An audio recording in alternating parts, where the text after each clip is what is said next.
gave you guys that, follow-up on the properties after looking at, there's 114 properties around the lake that, touch the lakeside. Two of which include the big parcel of the farmland behind it, because it extends through the road to the other side of the lake, as well as the golf. Which parcel is that? There's that big field right there. So if you were to click on that large field to the left. Don't point it. Well, you know, no losses. So that field right there. Oh, yeah. I believe that, if you were to go down further, there's limited access, down here somewhere. That's correct. And then, as well as the golf course, it's a long, thin, narrow area. So if you exclude those two properties, because neither one of those seem conducive to be buildable lots, because they're fairly small to begin with, or fairly narrow, it would be 112 properties total around here. Then if you get up in this area, you get a lot of through lots again, as well, which would include, some of these what appear to be old acres, but they're actually lots that extend through the road. So, and then I gave you guys my report, so it would have included everything that touches this side of the lake, so 114 properties, if you exclude those two larger properties, 112. Okay. One thing, is this the camp, Jerry? No, No. Where is the camp from? down where you can't see it. Oh, Not really. No, it's not. It's at the top. More where Tessie Gibby? More than Yeah. Oh, there we are, right? Yeah. Right there it is, okay. Is the camp house still there? Yeah, you can see it right there in the woods.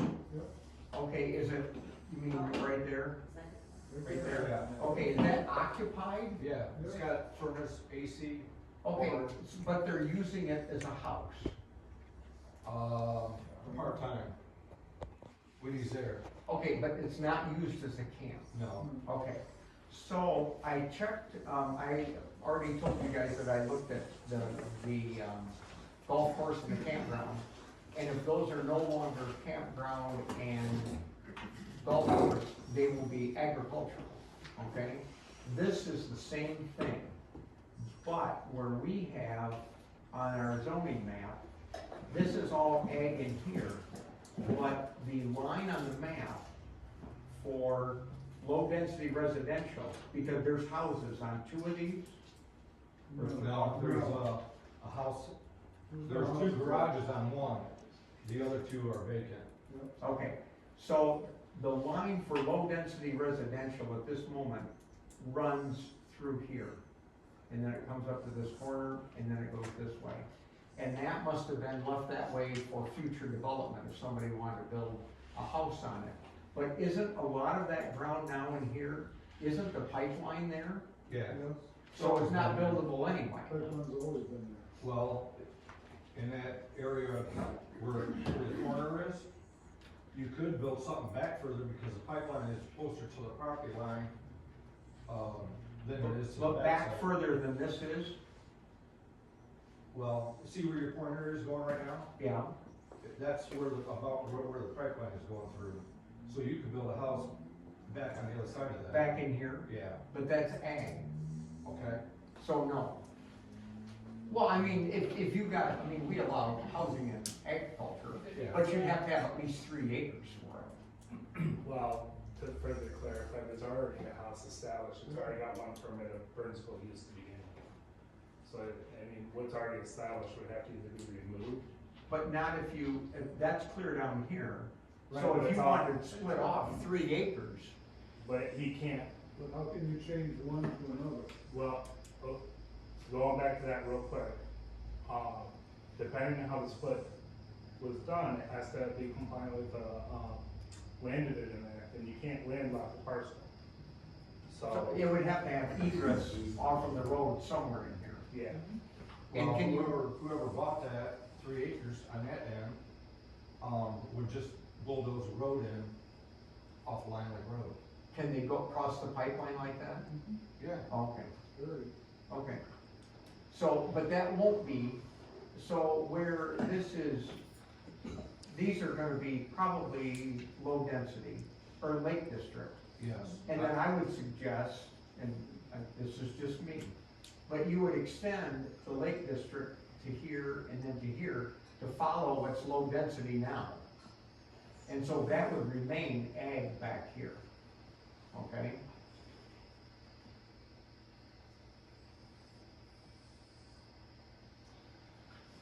It would be my recommendation, though, you typically want districts to follow polygons or property lines. So having it cut through the middle of a property and sit with one property, it's not really conducive for So- enforcement. It makes it complicated when it comes down to, what district would, oversee or whatever, you know what I mean? So it really, because looking at the map right now, it actually splits across straight line back to Lyon Lake. It doesn't actually turn at an angle. So if you follow those property lines, it goes. But it could to follow if we It decide to could, do it's that. just not recommended. So- If you really want it to follow property lines. So should this not even have low density on it now because you've got low density and ag across the same parcel? You do Should have, that not have been done? there's two parcels right there, it looks like, that have, they're multi-zone. So one part of it's ag, one part of it's low density. Right. And And that's you not, don't typically wanna do that. okay, You want it to follow property lines. So what it should have happened is it should have either all remained ag or all been changed to low density. okay, So both districts only allow for single family, so one principal use unless they do a land division, if they're even allowed to, and can meet all these requirements, but, based off of the shape and accessibility, I mean, it might be hard for them to be able to establish any additional lots, but that'd be a question for, the assessor reviewing the, land division act again. Typically, the assessor's a little bit more versed in that than I am.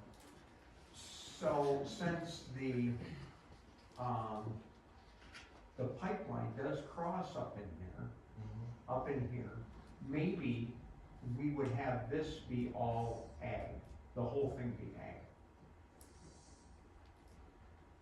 That could be an option. I would recommend one or other, and looking at the size of the lot, the majority of it does say ag, and there are provisions in other communities when they have a multi-zone lot, it's the larger percentage of the lot prevails, the Oh, district okay. prevails. Yeah, clearly, that will, So you guys don't have that provision in your ordinance, I believe, so it kind of comes down to the zoning administrator's discretion on how they would move forward with that, whether or not they want to try to follow the invisible line or make that determination, but it's always better to have it in the ordinance. so Or clean the map. let's look at that, maybe clean the map up so that shows. Because if they're not really all that buildable anyway because of the pipeline, then we might as well just leave it, the entire parcel be ag. For the pipeline and possible accessibility, yeah, that makes sense. So in the Lake District, if that moves forward, that can be done coinciding with the map update, because it would be a zoning map update. Okay. Does your group have any questions on that? I would just my opinion, George. I would, if it was me, I'd probably wanna make that all ag. Because if you want a parcel off at the roadside, you're gonna have to go along the lines of the 3 other parcels that are already there. Right. Which is gonna cut off anything to till if you wanted that. I mean, you'd have to clear all the trees out, Right. and that just doesn't look like it would be a good idea to me. See, and this one is,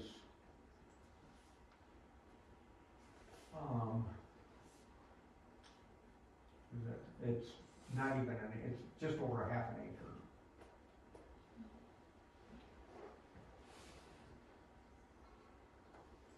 That's with all 3 of them right there. Which one did you click on, the big one? I just No. clicked on one.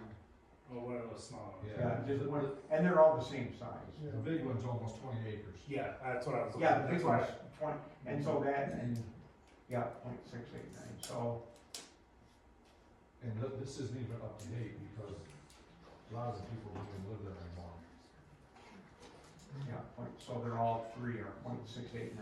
So George, going back to the question at hand though, when I gave you guys my recommendation, it was just on the lakeside properties, including the ones that had through lots. So not the opposite side of the road, so that would be, there'd be a few more parcels than that, 112 instead. But what if we, yes, Gary? From the one you got highlighted in red, Yeah, and the one down from that, both them lots are owned by people that live on the lake. And the other one just sold, to some folks from Illinois. And, you know, obviously there's nothing to buy over there on the other side right now. And their plans are to build a home in there. well, other than this, you know, this here, what do we think about maybe having everything in the Lake District that is on the lakeside? I think that's kind of a given. And then everything that's directly across the lake, or across the road from the lake. What would we think of that? Except for, well, I first thought, and I'm gonna be contradicted here in a minute, that if we did both sides, all the way around the lake, Lyon Lake Road, Orchard Drive, then you could come out, it would only go to here, okay? But these lots are right here are quite a bit bigger, so maybe we don't want to include them in that. So it would stop back here. Well, I think you would wanna not include them 3 parcels. These three? Yeah. Okay. Isn't one of them yours, Bob? Yeah. Which, Well, and if it's in the Long Lake plat, we don't want to include those because those lots are larger. I don't think that's in Long Lake plat, but, there's no benefit to them being on that side of the road right there. I think when you come back down to the 3 over here, you start including them down here, Down where? down where we were talking about before. Here. Don't point. It's not a toy, Jerry. So I think if you start, put these 3 in it, right here, and everything that goes along here. Right. Wait a minute, and I'll roll up to that. I just don't feel that these people up here are gonna benefit from the Lake District, or not benefit, depending on which way.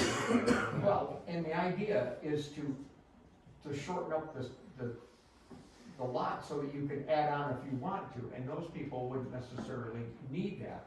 So, Bob, is that your area right there, or is yours down here? This is the one after it. This is the big permanent. one. This one? Yeah. So that's, you're not gonna do anything there, there's a gas pipeline coming through. Right. And it's all lowland swamp. There is a little bit of high ground right here, but I don't think there's any plans to do anything different there. Well, this is Denise Herman, I don't know who this is. That's a vacant one, that's probably John Wireman's. Yeah.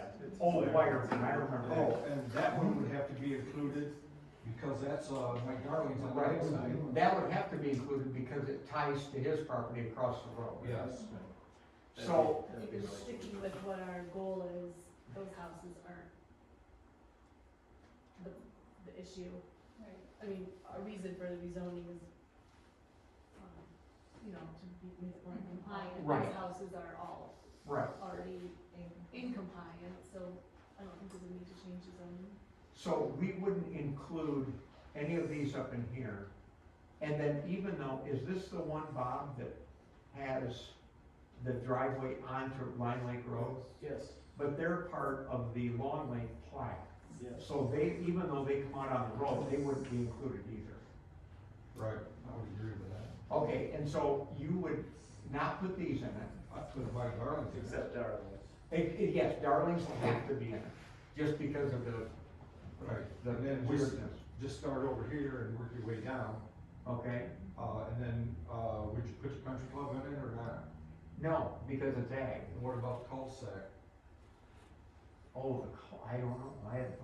And then when you Show me get- the cul-de-sac, where is? It's Down over there, here, right there. right there. And then what are you gonna do about Orchard, because they have different, deed restrictions and covenants and the rest of the lake? Well, I would still consider that just like Lyon Lake. I mean, they're smaller lots. I mean, Orchard Road really isn't a road, you know, by the county, it's a private road. Orchard was considered in my recommendation. Right, yeah, I don't know, I would, unless there's some reason to not do that, I would include it because they're still, you know, smaller lots, just like the rest of the lake.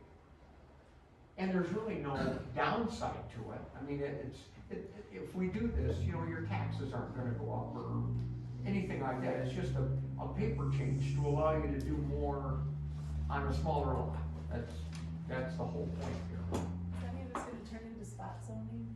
No. Because it's all contiguous with other. Yeah, this is the establishment of a whole entire district. Spot zoning is like one parcel. So we have ag here, keep some low density, and then we have the lake. Because now that's, you've been to these meetings before, right? Oh, okay, well, all right. I'll ask you later. In a nutshell, in order to, and where do you live? Like, 16 Lyon Lake. okay, so where's that at? About in here? Okay, so you live in a zoning district that is low-density residential. And in our ordinance, that calls for 30 feet on each side of the house as a side yard. So how much feet do you have on each side of the 10 house? feet, How many? 10 or 15. Yeah, so if you wanna put in a sidewalk or add a deck or whatever, you've gotta come to us, pay a fee, and then we'll decide whether you can do that or not, okay? If we make this Lake District, tentatively, we've agreed that it would go from 30 feet down to 10 feet.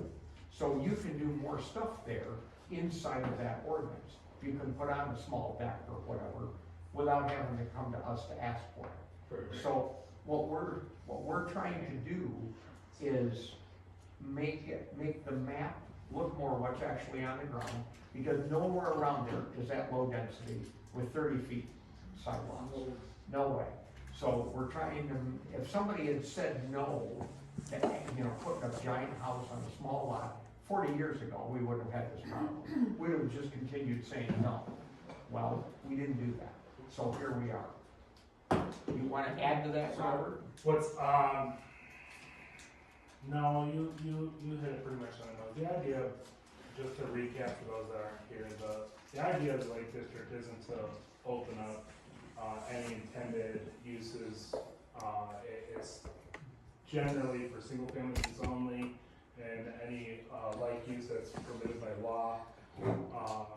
But it's not changing much from the existing district. What's changing is the standards of the lot size restrictions, setback requirements, coverage requirements, to make it more conducive to the landowner to be able to make adjustments or changes to their property as they see fit, without having to go through a variance to do so, because if it doesn't meet the standard, which when I went through, was well over So 80. we're committing to shoehorning every large building we can into those spaces around the lake. No. That's what's happening, and that's what's going on. No, the idea is still gives reasonable restrictions and setback. Still has size requirements and stuff like that, but the setback restrictions are 150 feet from the waterfront. Is your house 150 feet back from the waterfront? No. There is almost no property that's 150 feet back from the waterfront. So every property around, Who says that? almost every. What, can you tell me what law says that? What's that? What's the law on that? 150 feet? 150 feet, it's a zoning Yeah. ordinance. So zoning ordinance. That's a zoning ordinance here? Zoning ordinance requires 150 foot setback from the water, 30 foot setback from either side of the property, and 30 feet from the road right of way. You have you have restriction lines that are overlapping each other, essentially saying that you can't build there because you don't have a big enough lot, which in theory, that's okay. But when it's so overly restrictive, where you're actually requiring a setback that goes onto your neighbor's property, it's a lot. So the idea of the ordinance change is to bring a lot of, a good portion, and it's not gonna bring them all, there's no promise that it's gonna bring them all, but a good portion of them into conformance, so they don't have to seek variances, and the more restrictive ones, on the very small size lots, and they have a hardship case, they can bring them before the ZBA and make that case then. But, So why wouldn't we, according to the state of Michigan, the ENGLE, you can be 25 foot, build 25 foot away from a natural high water mark. So why wouldn't we want that in our zoning to bring most of these houses in compliance?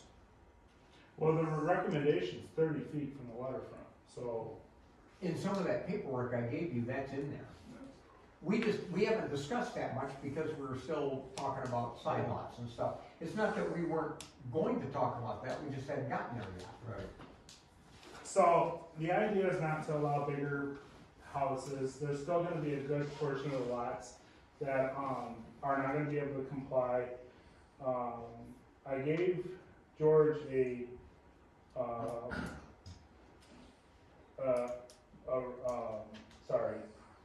I gave him a study that I did of the 112 lots around the lake with, the proposed requirements, and, even with the proposed, we were only looking at, the minimum lot width being changed to what was recommended. Only 97% of the lots would be brought into conformance with that, or 79, sorry, and then 30% of the properties in the minimum lot size would still be brought into conformance. So there's still non-conformity, or things that don't meet the zoning ordinance that might have to be considered, but right now, if you use the current ordinance, I'm trying to find where I wrote it in here, if you use the current ordinance, it's like only 5 or 6 or 7 properties actually comply with, could potentially comply with the zoning ordinance, and that's it. I mean, everyone else, you have to get a variance, and by state statute, no variance is ever guaranteed, unless you have a practical hardship. And so this is going to be like our line in the sand, instead of just rubber stamping whatever anybody wanted.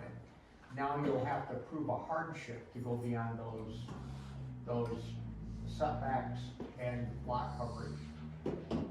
Because what's the difference in coverage now? Well, the current ordinance requires 30,000, coverage. Coverage. Hold up, here, one minute. I wish I remembered everything off the top of my head, but I don't. Coverage requirement, you're only allowed to cover 50% is what the proposed, and I think the current one is 15 or 20. So most people, and if you've got a cement driveway, that would be included. I think the intent was only to do buildings or structures. Oh, we talked about it though. Yeah, I have to Okay. double check. So we don't have anything in there about non-permeable. I gotta double check that. Okay.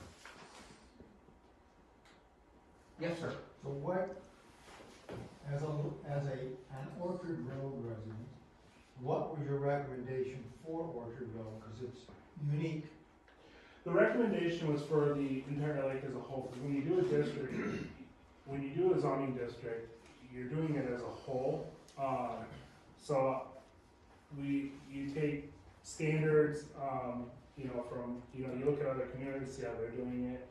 I went through and looked at every property, got an average, not an exact number, but an average width and average depth. What's your property, sir? 552. Jerry knows where everybody is. So 552, you're about 130 feet wide and 150 feet deep, correct? With that Is it that and one? it's a through line. So That it includes, That one? yeah, How wide did you say it is? about 130 feet wide. It's, well, Depends on where you're taking the measurement. Well, I did it off of GIS, I'm saying it's not perfect, I didn't Well, have it to say. fans out is what I'm saying. Well, Right. most of them. Everything was measured at the roadside. The one next to us goes narrower. Right, everything was measured at the roadside for width. Okay, so I guess one of the main questions I have, if someone wants to add on to the front of their house, and add on and add on and add on, as long as they're just 30 feet from the water, they can do that in this now recommendation? Potentially, but there's gonna be a what if there, because I also recommended a provision in the ordinance, it's called the view shed standard. So then that way, it's measured along the property line 30 feet back at a certain degree angle. I think I did 45 or 30.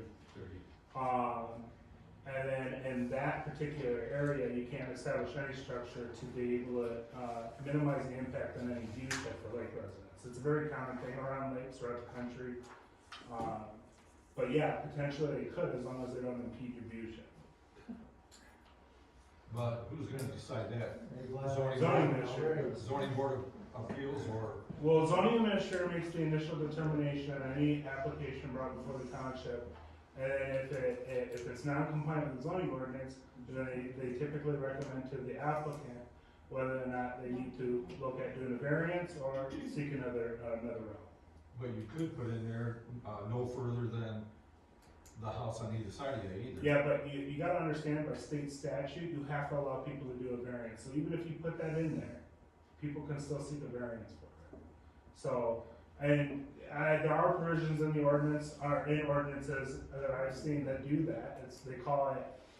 They call it an established setback line. So they have the established view shed and then an established setback. And usually you take it from the outside point of one structure to the outside point of another structure, draw a line between that, and that essentially establishes an average setback between two houses from your middle one, and then you can't go beyond that.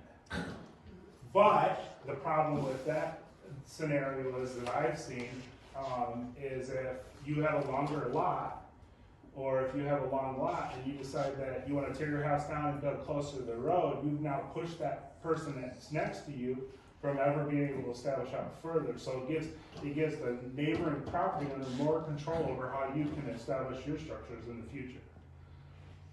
So there's a pro and con to that method. So what currently is zoning Orchard Road? Zoning on Orchard Road currently is 150 feet back from the waterfront, 30 foot from the road right away, and 30 feet from either sideline. It's the same thing all the way around the lake. And you mentioned that Orchard Drive is unique. How is it unique?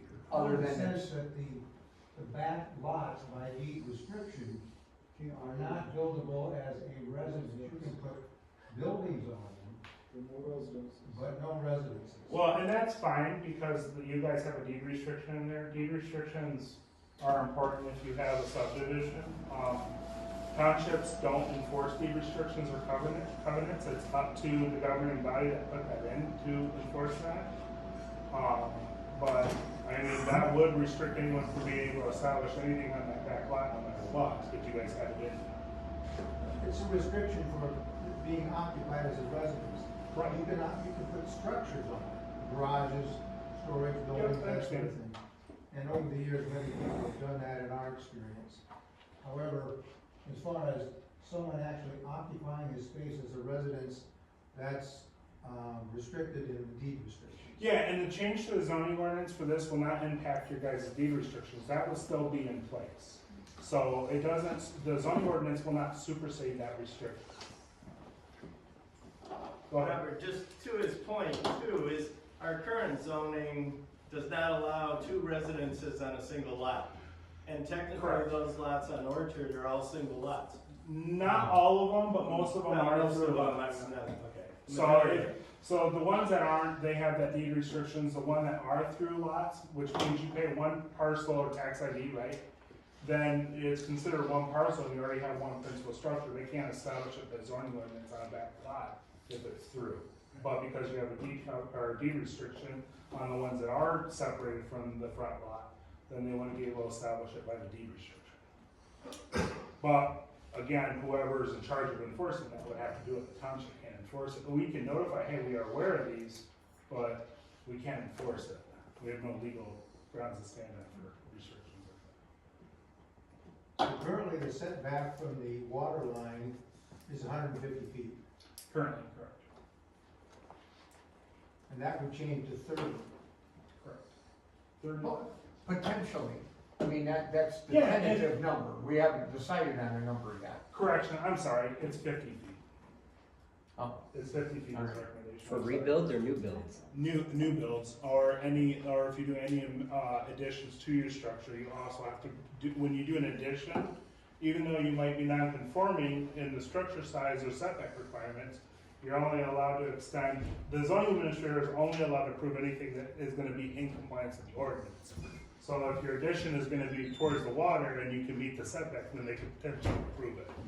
But if you wanna try to go closer to a side lot line and you don't meet the restriction, the zoning administrator is not allowed to approve that.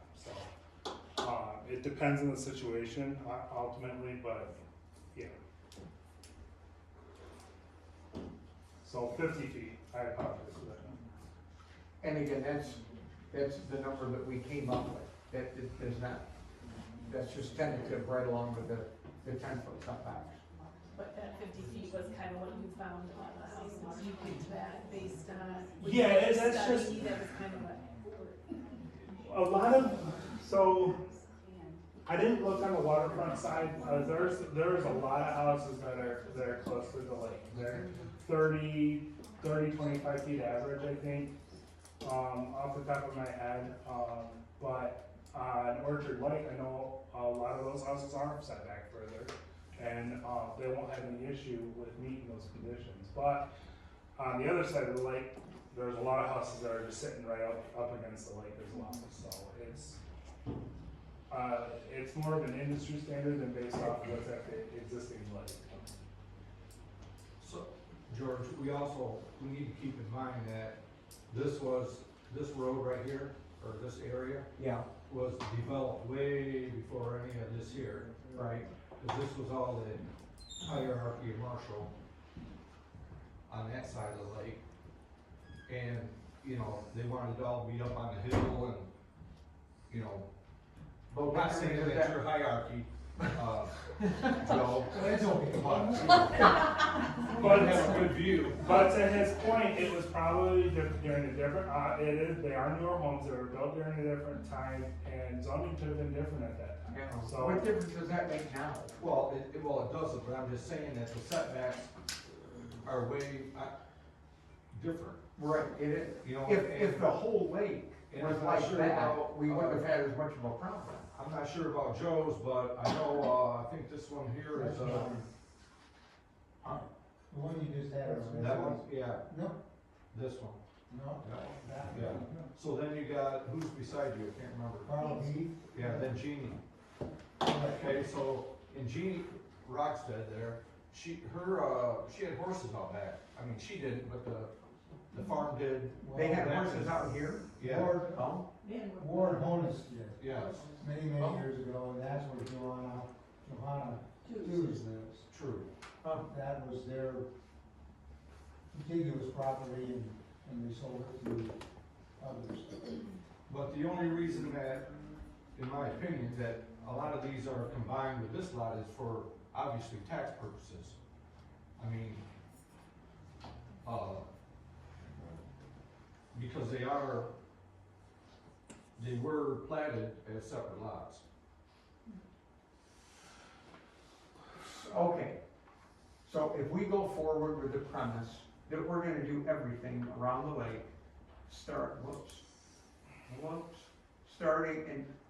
but leaving these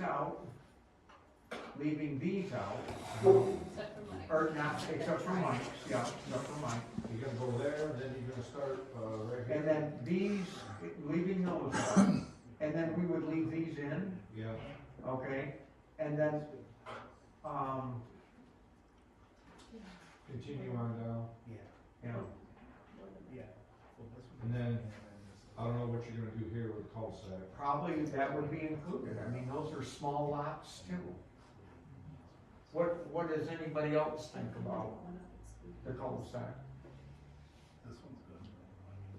Does it resemble the rest of the lake that we would be putting into the, What's that? does it resemble, do the size of the lots and things resemble the rest of the lake that would? Same Yeah. size as the lake. Yeah. So, to me, it would seem logical to include it then, but. Yeah, I would think. And then if we continue around, of course, the campground, the lake, and the golf course won't be in it. Then we get around to here. What do we think on this that parallels 27? I don't think any of this would be in it, No, No, but just these properties here. the ones that touch the lake, yeah. Okay.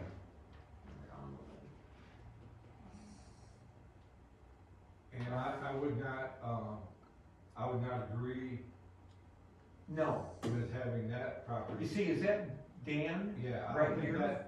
I don't agree with that being in the Lake District either. But that's a large lot too, isn't it? And then is that his too? Right there, yeah. Those two parcels? That one is not.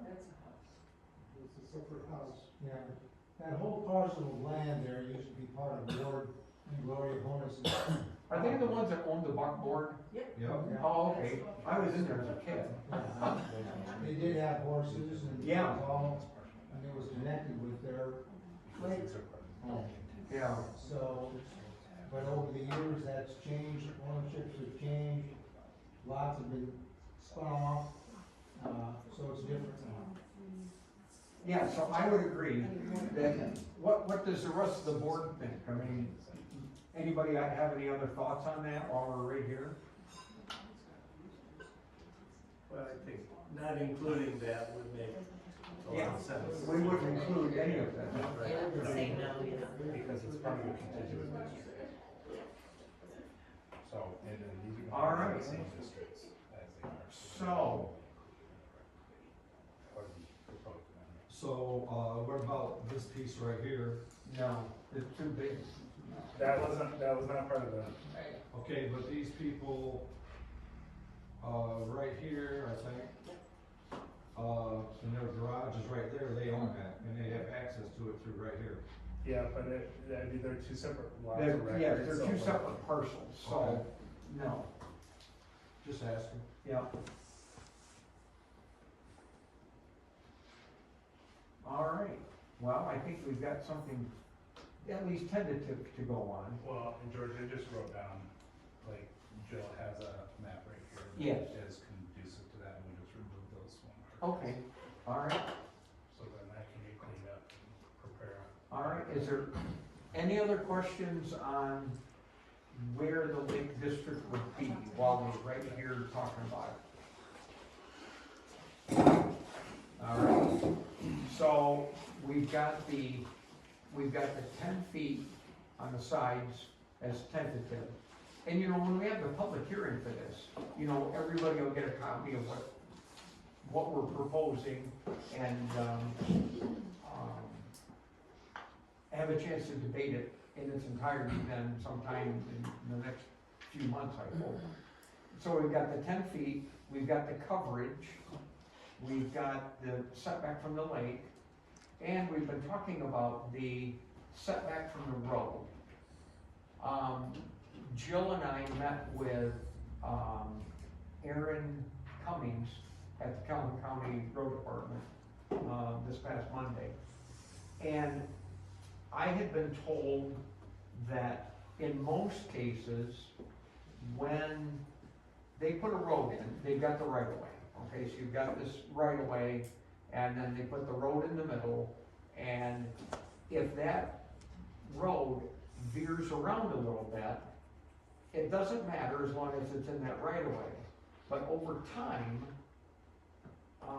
it's kind of like a prescriptive easement or adverse possession kind of a thing, that once 7 or so years go by, if nothing has changed, where the original easement was, doesn't matter. It's where if you measure 33 and a half feet off the center of the road to the edge, that's the new easement.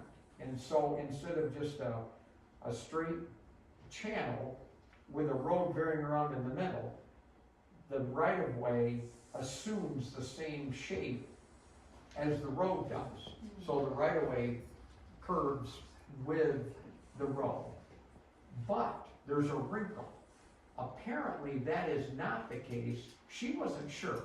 So I've already talked to Terry, our supervisor, we're gonna have to call the lawyer. She thinks that in a platted area, that's not how it works, that the original right-of-way is the original right-of-way. That does not change. And I said, well, what about someplace that's been surveyed? Because basically a plat is just something that was surveyed ahead of time. It's not like out in the country where, you know, things are a little more casual.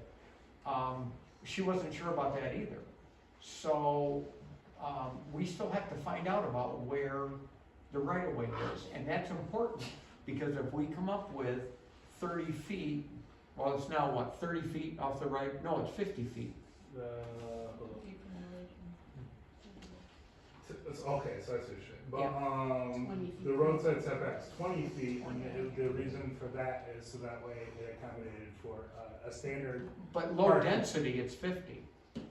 Currently, You're right, 30 30 from the right of way, from the right-of-way, okay. Proposed is I think, yeah. So, George, if you happen to look at the maps that I gave you from when they put the sewer in, I did look at that, yeah. so I'll just use my place as an example. The road is right there, Right, right on top of my house. right, There is almost, I think 72 feet right away right there, right, where the road should have been pushed over this way more, but it wasn't, so Right. for whatever reason. But I do have, I think I'm 25 feet from the center of the road in my garage, actually. But still, there's a lot of places along here, and especially down here at the S-curves, where it's tight, real Right. tight. George, going back to your comment though about right of way, if it's been platted, and it has an established right of way in the plat, that is the right of way, regardless of the location of the road. and that's what Erin said too, but she wasn't positive, she said you're gonna wanna check with your attorney to make sure. Yeah, I mean, ultimately what would happen is you'd have to go back and look at the plat maps and, Well- you could consult with the surveyor to determine that, or that you talk with the county surveyor, but, there's a right of way throughout all that, except for where the roads, where the properties extend through the roads, those do not have a right of way, and the private, what used to be private drive. Right. So what I'm getting to is since the right-of-way is, if this is true, we have to still find out for sure. Unless you know for sure, are you positive about that? Say it again, sorry. That the right-of-way is where it originally was because of the plat? Part of a plat, yeah, because a plat is a legal document that's submitted to the state of Michigan of record. Okay, So you go off of the plat. okay. So in your case, Jerry, if you wanna add on to the front of your house, you're probably not gonna be able to, because you're too close to the road. By the time you come off from the right of way, He may be too close to the road, but he's not as close to the right of way, because the right of way is farther out, but not on your side or on the other side. on his side. Yeah, the road The is road right should be- there. The road should be farther out toward that field. Right. But it doesn't matter where the road is, it's where the right of way is. The right of way is farther out there in the middle. Okay. They moved the road, when they put the sewer in, that road got pulled in at that corner. Okay? I guess what I'm saying 15, is, 20 feet. the right of way is where the right of way is. Yeah, But the so road isn't that necessarily black, in the right of way. that black line's is a property line, Yeah. Right, okay? So if you look at them other maps that I showed you from when they put the sewer in, at some point in time, you don't have to do it tonight, but, cause there is a. which right one there- is yours? Right there. Okay, I see, So yeah, if you go out here, there's a cement marker right, that like you'd see out in the farm field, and then you measure from there this way, 72 point whatever feet or what have you, and then there's where you would get you could take your measurement from. Cause you see my property line, my platted lot goes right there, there's a corner post. From here to here, it goes over to here. Right. And you know, of course, this lot right here is tight also. And you can see the road, if you can see straight enough, is actually pushed over towards the lakeside more than it is the other side. Yeah, a little bit of. But that's neither here nor there. I mean, you'd have to go between this line and that line and see where the middle is and then measure off of that. Mm-hmm. So how do we handle it in our zoning? There you go. Typically, if you can't What do we say? determine where the center line is, then you have to go off the survey. So we might have to put that in our, if you. Well, that should be a request of the zoning administrator. The zoning administrator has the authority to ask for a survey if there's inconclusive evidence to determine where the property line is. So. And we could do that for a ZBA. That should be done almost every ZBA, period. And that's just because what the ZBA is doing is effectively giving authority to go against the rule. So you absolutely want to be assured that you know where the property lines are at every ZBA here. It should almost always be done for a ZBA. Well, then you're putting a hardship on the person that wants to do that, cause you're requiring them to get a That's an economic, survey. that's an economic hardship, But but we that's don't not want, recognized we in the wanna state. put that building, whatever you wanna do, in the right spot. We don't wanna put it in the right of way and then have us have agreed to you that you can put it there, because then we're liable. So, I'm fine with that. It's just gonna be the cost of putting up a garage. And it could be simple as a property line survey, like you might not have to do a full, conclusive survey if the area of concern is one side, or the roadside or whatever. They could come in and do a property line, and that could probably got the price of it, not a surveyor, don't know. You have to talk to one, but that could be looked at. But it is the township's responsibility when they make make an approval that it's actually going on your property, because it's not your neighbor's responsibility to make sure your building's being built properly. So, I mean, it's a liability issue, and it absolutely should be requested by the ZBA. So that should be something as part of the ZBA application, when somebody comes to apply for ZBA, this is what we need back, and one of those things should be a survey. Yeah, every ZBA I've ever conducted has always had a survey. Oh, really? Oh, I don't know that we've ever done that. With the few that I have, I asked for them. No, I didn't think so. Jerry, Unless I'd like to- Unless they can identify where the property markers are, and then I'd go off of those. How many of those markers are around, just when there's a hook in the road, Well, or in the right of way? I can't tell you that, I just know my area. It depends on the surveyor and how they put it in, because sometimes they use benchmark marks, and they'll go down 300 feet and then put another one on another property, and then you gotta measure from those. If the surveyor was contracted to install one on every property, you might find one every 100 feet, 160 feet, whatever the lot sizes were in the subject, or, in the plats were, but it all depends. But a lot of plat surveys, which you guys should all have around the lake, will identify where there should be markers placed and where there's not. I believe there's metal rods in all four corners. Of every lot? Yeah. Oh, There are for sure in mine. okay. And that's if they weren't removed. So what if, okay, so that's a ZBA, I get that part, but what about, I mean, some people may not need a ZBA, they might just need to measure. It's at the discretion of zoning administrator. If he can confidently think that there is no issue with it, being able to be established without a survey, then that's up to the zoning administrator.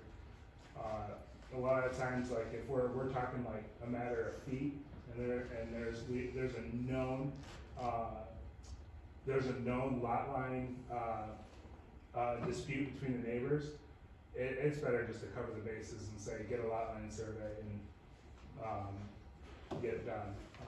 But it really comes down to the discretion of the zoning administrator if they want to require it. You can make it a requirement, but on behalf of the residents at that point, you don't want to fiscally burden them when it's unnecessary too. So, but that's my recommendation. All right, so we'll probably call the lawyer anyway, just to get his input. If anything goes south, he's the one that's gonna have to defend it, so I'd rather know what he says too, and have him be aware of it. So that's still a little bit up in the air. So, we've, spent an hour on this, which is fine, I mean, it takes however long it takes. What should we look at next?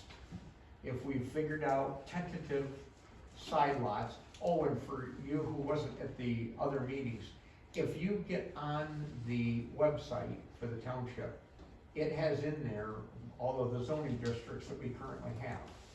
And if you look up low-density residential, it will show you all of the things that are allowed in low-density residential. All of those same things will be allowed in the Lake District. So it's not, it's still a residential district. It's just that it's, low density doesn't fit what's going on here. Medium density does kind of fit what's going on there because it's heavier density. But in our ordinance for medium density, that also allows for duplexes, multifamily dwellings, and we don't want that at the lake, and you don't either. So we couldn't go and just say, pardon? We have those. They're called Airbnb. Well, kind of. And that's an entirely different meeting, but now that you brought that up, does everybody know about the meeting next Monday night here at 5 o'clock? That's gonna cover short-term rentals, okay? Next week is our board meeting at 6:30, and this will start at 5, and it's to hash out what the board wants to do. It has nothing to do with us. We've already written the ordinance, and it's up to the board now as to what they wanna do with it.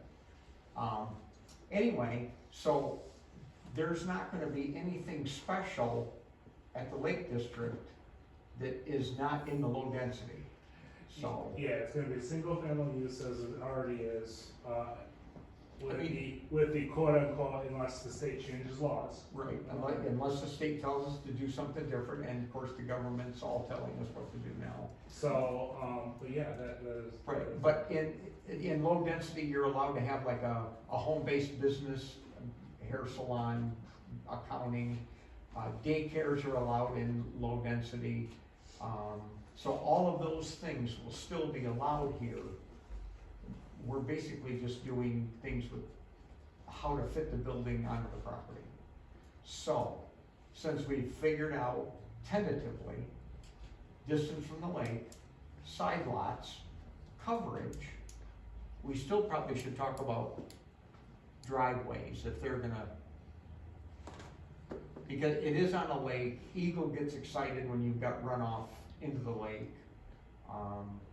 We have that now from the road. I know, and nobody's really said anything yet, but we probably ought to think about it. So in a lot of cases, if you've got a cement driveway, that, not here, but other places, that counts as coverage because the ground can't take up the water the same way it can't on anything with a roof.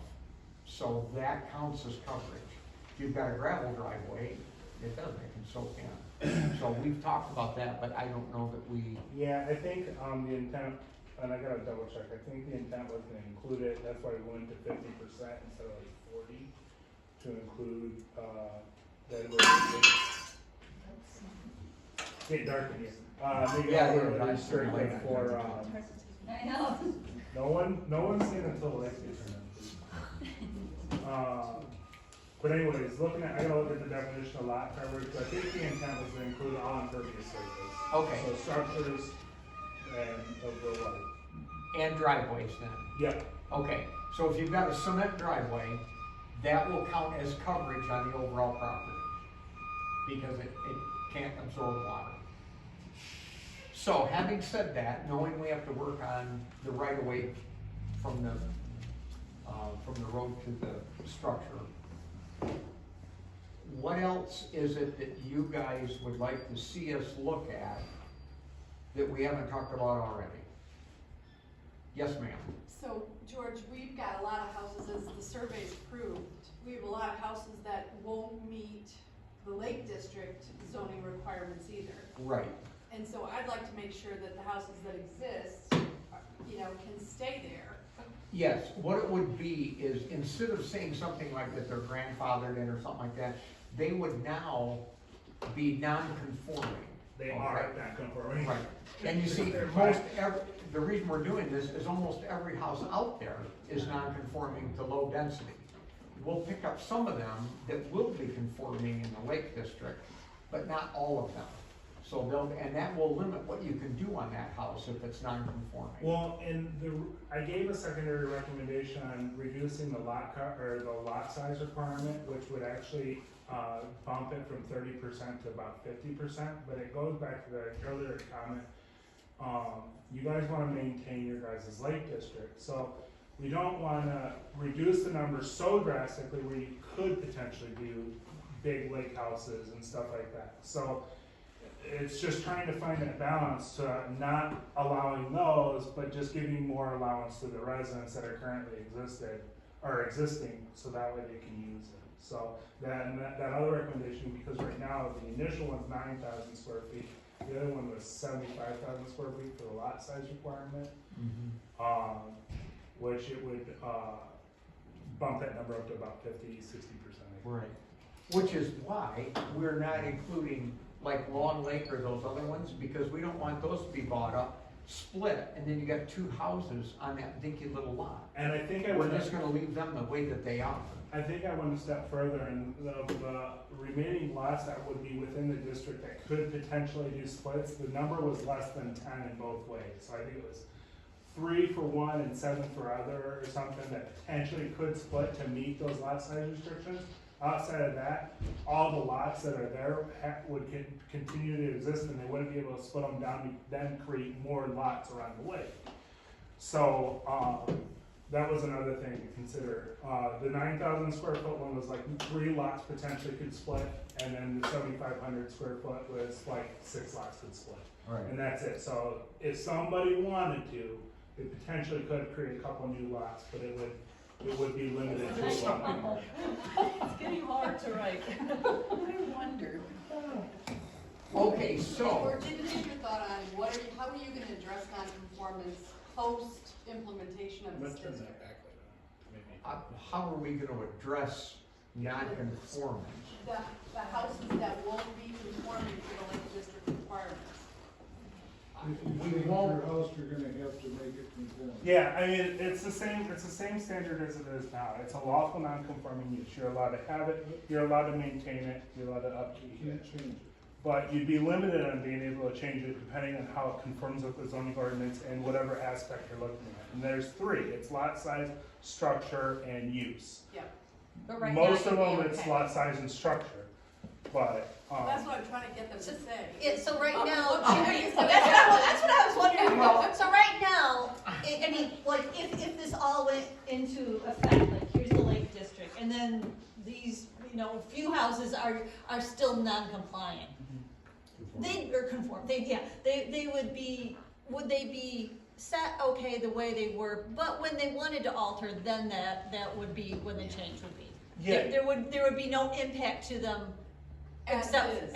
as they are right now coming into this. no, the requirement would not impose new requirements to everybody around the lake to do something. It's in the event that you want to go do something, it could potentially open up the door for you. So if you wanted to add on or something, then it could do, but otherwise Yes. they'd be I like understand. nothing. Because It has to happen. That's- Yeah, I get that. Technically, it's non-conforming, so you shouldn't be able to be granted a ZBA to do something because it's already non-conforming and now you want to do something that is also outside the rules, Sure. okay? I'm not suggesting that I'm going to do anything different, I'm just saying what's gonna Yeah. happen. But And yeah, we're not but you gonna wanna- make you it wanna turn have out your that house answer. either, Yeah. so, yeah. So, most of these lots out here, I would say, you couldn't go, you'd have to go back towards the road some, or towards the lake some, and stay within the footage that is agreed upon. Right.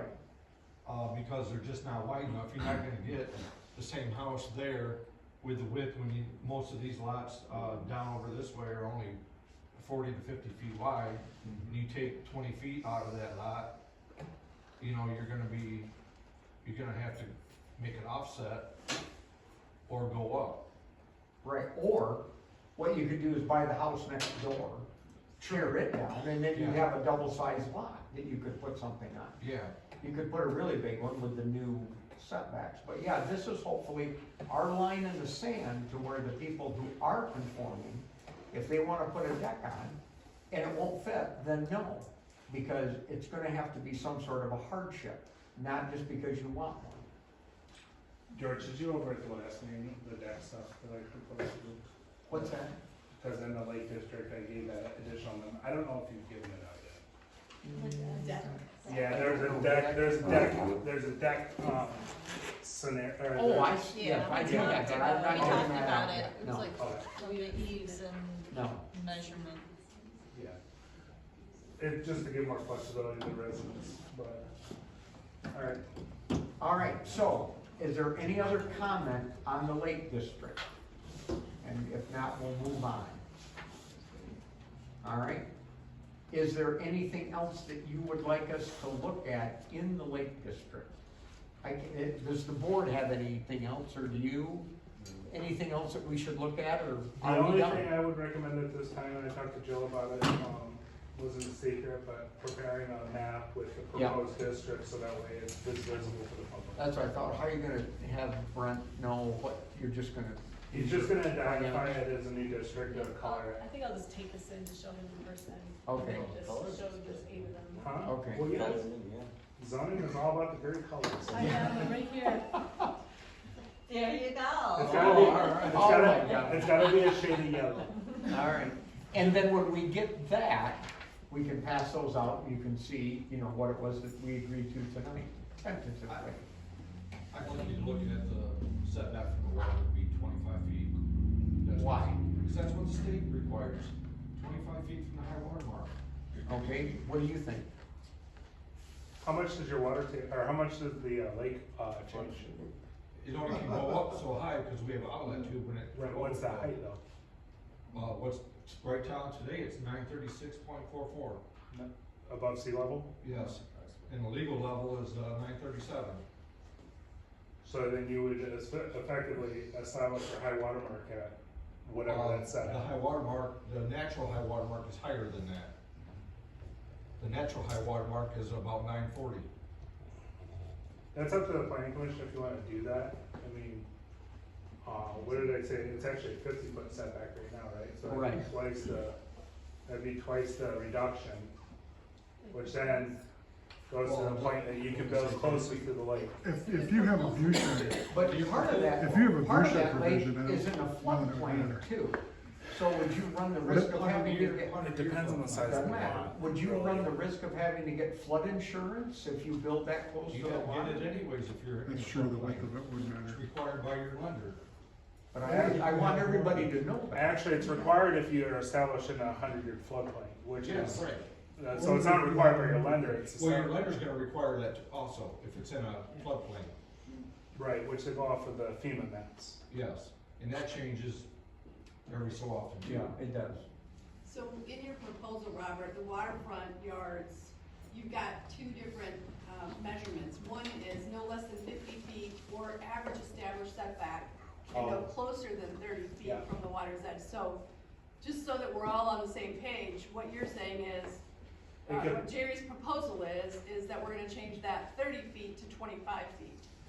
Right, 5 foot difference. The average setback, I forgot we put that in there, the average setback is to give more flexibility to the portions of the lake that are closer, so that we could reduce the setback down, from 50 feet. But I also. It's really up to you guys, if you wanna entertain that idea and just do a hard line of 25 feet. But, I mean, that's a state, what's that recommendation for? I don't, you did an acronym or a. You talking to me? EDE. Yeah, I got it from, I got it in email form from, Michelle at the ENGLE in Kalamazoo. Yeah.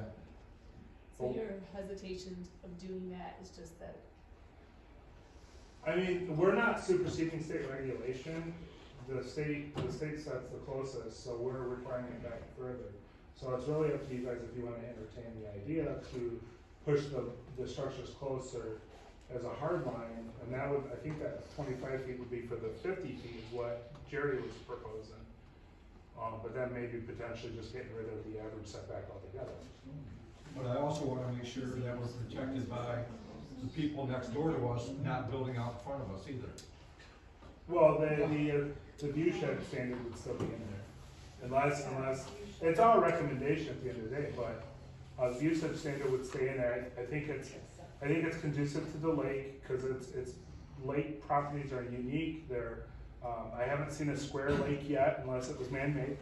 So, the view shed just kinda helps keep the peace between neighbors, but, I wouldn't recommend removing that out of there if you wanted to change setback. Sure, I wouldn't wanna Keep make the it 25 less and than the it view is. shed. If it's 50 feet now, I wouldn't wanna make it less than that. So, but That's only conducive to allowing folks to build further out, and even though Right. there's a methodology to allow people to say, well, this, and this, and now you can't do that because you're blocking that view. We've already experienced that. And I don't wanna make it any less than it is now. Well, that's why I said that but I also don't want it to where you're blocking, you know, if my neighbor wants to build something, they can't block my view. If your neighbor wants to build something, the board should not allow them to go out further, no more further to the lake than what your house is, Well- cause that blocks your view. let me just make a recommendation, because at this point, these are like things like it's been pretty informal, but that's kind of the idea behind when you guys go to a public hearing. You guys are gonna have an opportunity to speak, and everybody is gonna be able to have their opinion heard. Hopefully, if they stand up, I encourage it. And then the board themselves can get a better understanding of what the community is gonna do once that public hearing, and once they've established the numbers. So remember, it's a sliding scale. It's not set in stone after they've done the public hearing. They can take it back if they get enough, public comment that says something otherwise, or something more restrictive. It's up to them at that point. But it's more of a conversation I'm hearing this for the public hearing, and not to be disrespectful or anything, but Well, we appreciate the opportunity to be invited to discuss our homes and where we live. It's not where you live, it's where we live. And so we appreciate being invited to the conversation and appreciate being asked what we think about the setbacks. So, I understand that there's a public hearing process and, we have an opportunity to stand up, but you don't live there, we do. Well, how about we do this? Your group, there's how many of you, and there's only 3 of you here tonight? No, we've got Or Joe. Oh, Joe's Joe, here, okay. Joe's part of Well, it. anyway, Matt. why don't you take this back? We've got a meeting next month. Bring that back with what you guys think. None of us live there. And see what you guys think, and we'll discuss it again a little bit further there. And we can take it up at the public hearing too. But yeah, we're not gonna decide it tonight. You guys kind of take a poll of other people at the lake, see what they think, and go from there. Don't forget though, with that line of sight thing, that's in there too, and Yep. take that into account, so. Okay, so, I'm gonna close this. I think you should Oh. understand, this is just an ad hoc group of folks. Right, yeah. It's not official, we weren't elected, we weren't appointed, we just got together. Yep, that's fine. oh, steering committee, yeah. You're doing great. It's all good. What we do. I actually have a quick question.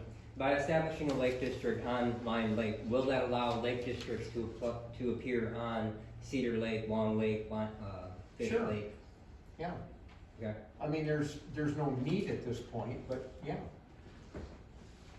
We're only doing this because it no longer fits the map, and we're running into a lot of ZBAs, and it's just, yeah. We don't have a similar situation at the other lakes in the area. Today, Not yet. Today, that's Today. correct, Today, that's correct. yeah. tomorrow we met. We might tomorrow. So I actually came here on precipice that we were weighing options for the 209 acres next door being zoned into homes and condos. No, Um, not even. That's what was going on Facebook. What, You can't believe all of Facebook, I'm sorry. there has been an individual that has approached the board about doing that on that 209 acres down there. They wanna put up, I think, single family dwellings or something. But that has not made it to us yet, Okay. and it may not. Okay. They can't do it without coming here, because that's currently zoned agricultural.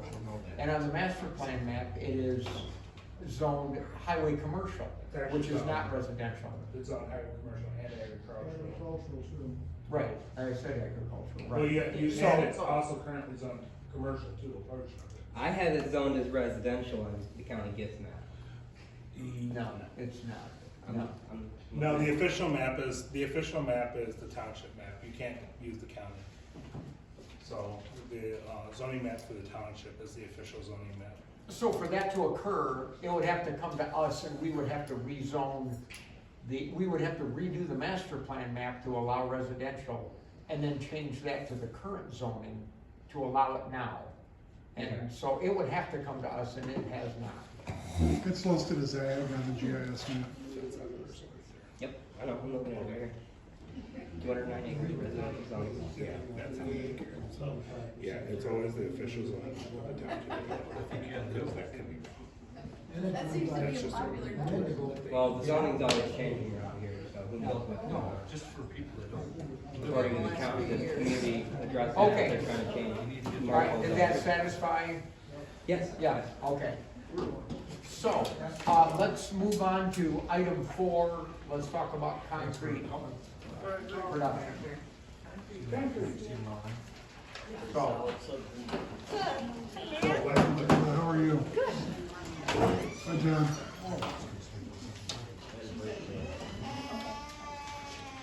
so, Bob Toll called, Wednesday, Monday, and wants to meet with Terry and I about where we are on this next Wednesday. We had talked about making this a conditional use. Robert had given us a handout on, I've got it here somewhere, concrete plants.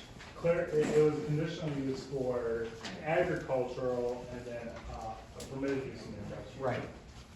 So, does anybody on the board have any thoughts on this since we met last time? What has changed since we met last time?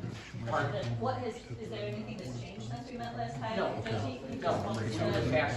The only thing in my mind, we had talked about having a conditional use in ag and a permitted use in industrial. And I'll start, I've changed my mind. I don't know that I want it as a permitted use anywhere.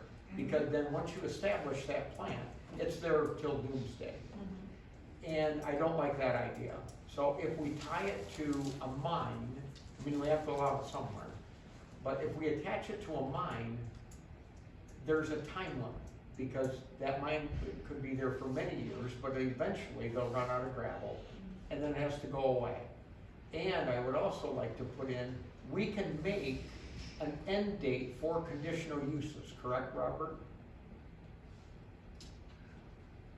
I would defer to the attorney if that's a reasonable condition that can be imposed. I've seen where they have done it.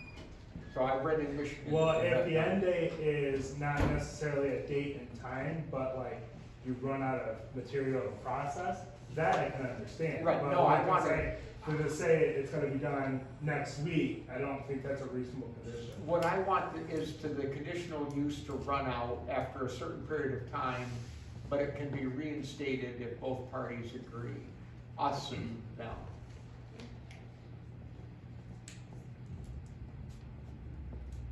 Yeah, that was in that, zoning bylaw. Not public comment now, sorry. Well, nobody knows, I can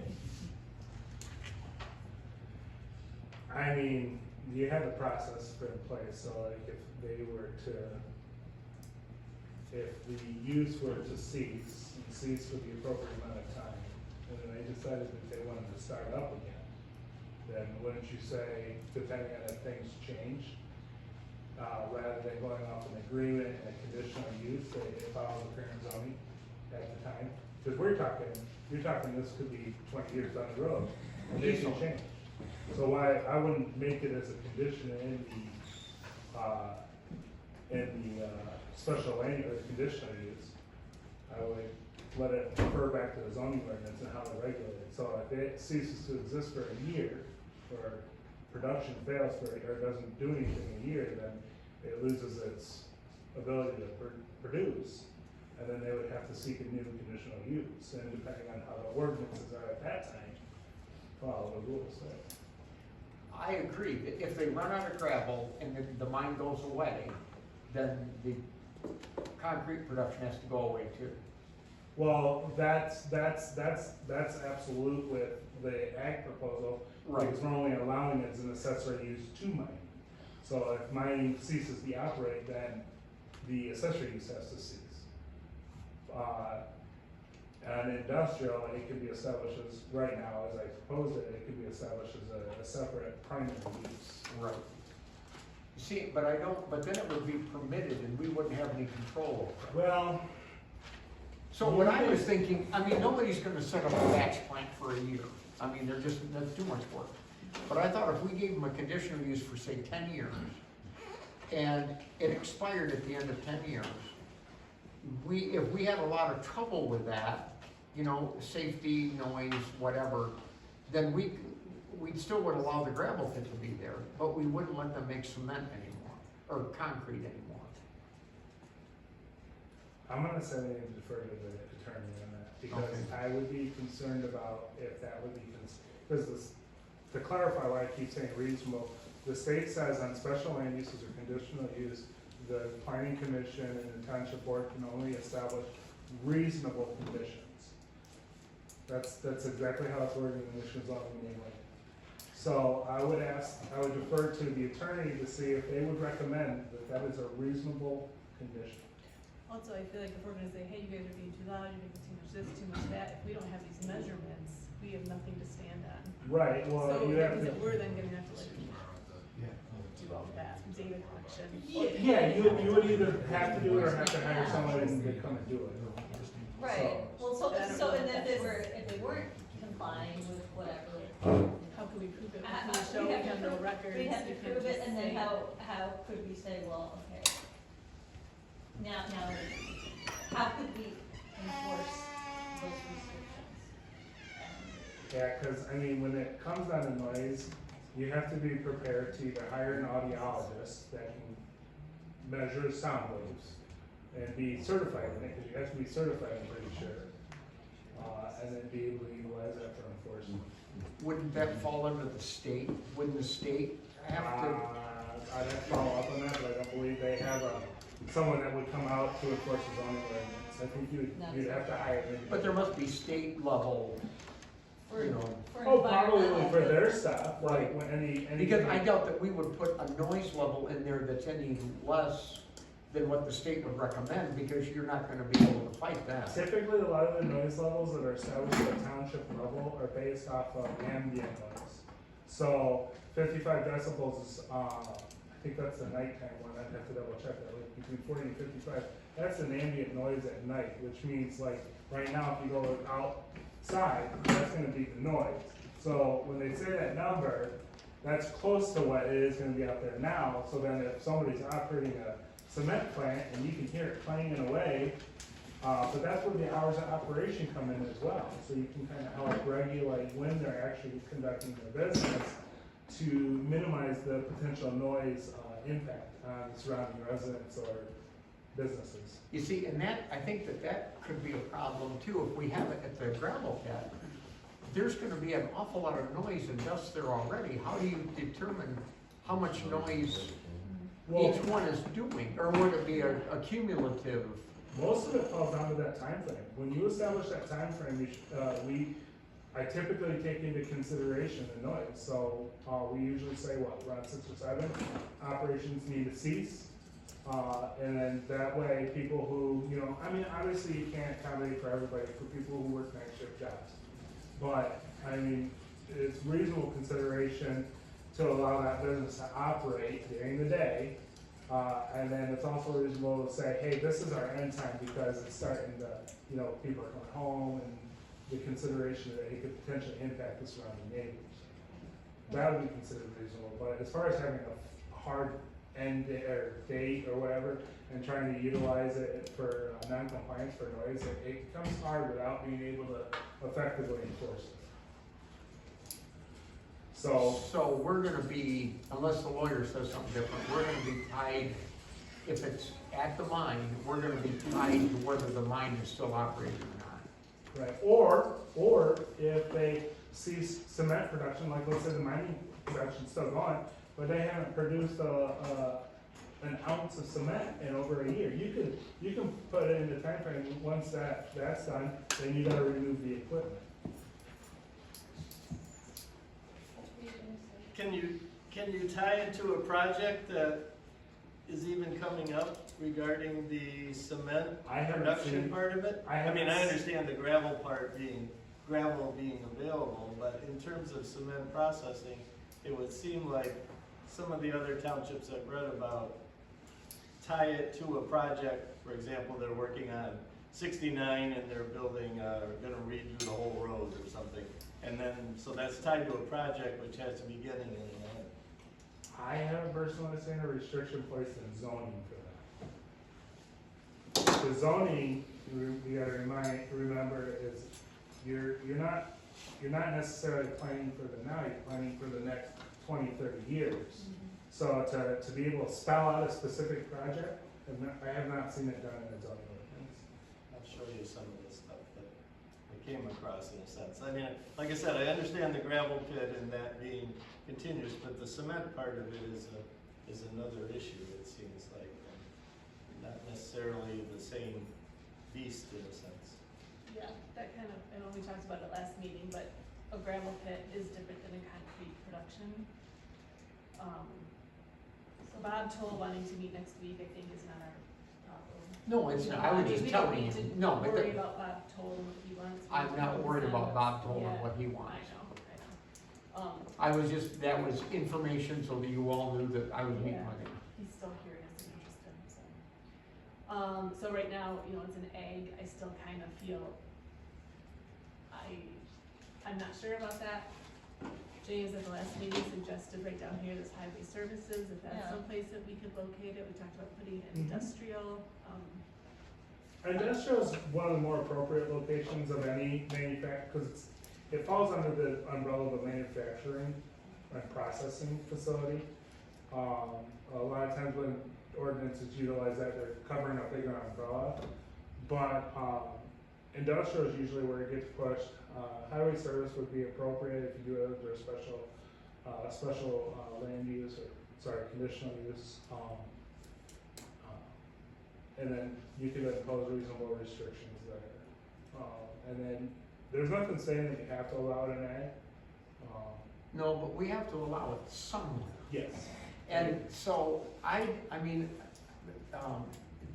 Jill told me the other day about the highway commercial idea.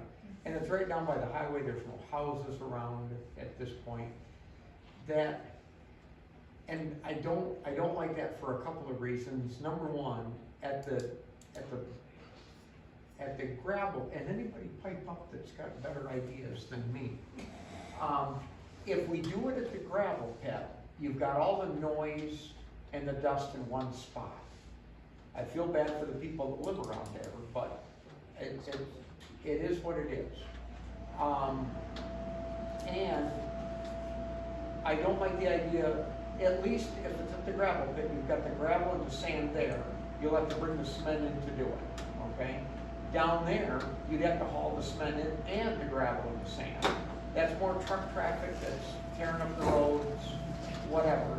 And if you put it at this gravel pit, there's a timeline, even if we can't get the conditional use to have an end date or something on it. Once that mine's gone, that cement plant's gone, okay? It's just gone. But I don't think that this will be our only gravel pit in this township.